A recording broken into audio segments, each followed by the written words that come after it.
সুপ্রিয় দর্শক, আমি আসছি আমার এক খুব কাছের কৃষকও বলা যায়, আবার উনি দীর্ঘদিন বিদেশে ছিলেন।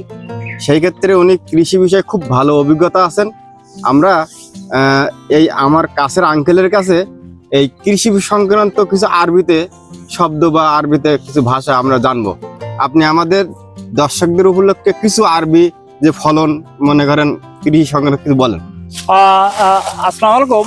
উনি তো ভালো প্রশ্ন করেছে, আমাদের বাংলাদেশের লোক বুঝবে কিনা আমি সঠিক জানি না। তারপরেও আপনার যে এই যে কৃষি সম্পর্কে যে ফসলটার নাম হচ্ছে আপনার মাজরা।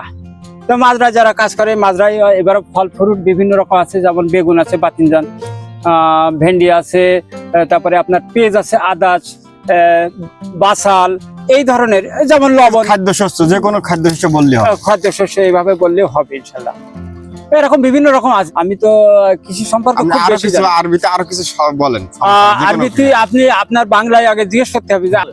হ্যাঁ চাচা, আপনি ভালো আছেন?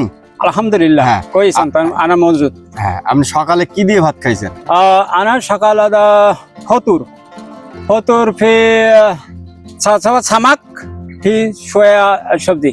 হ্যাঁ, আপনি হলো ঘুমাইতে কয়টার সময় ওঠেন সকাল? সিত্তা। আপনি ঘুমাইতে যান কয়টা? তিসা।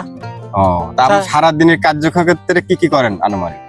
أنا بس عليه هنا دور بس في موبايل جوال سوا أنا شوف هذا صورة يعني صورة بعدين فيسبوك يوتيوب سوا أنا أتيك بعدين كله দর্শক বন্ধুরা, আমরা আসছিলাম যে চাচা আছেন দেখতে পাচ্ছেন, উনি কিন্তু একেবারে কমপ্লিটলি বিদেশম্যান। সৌদিতে ছিলেন বেশ কয়েক বছর। আমরা কিন্তু ওনার সম্পর্কে যতটুকু জেনেছি, উনি কিন্তু মোটামুটি আরবি ভাষায় বেশ ভালোই কথা বলতে পারে।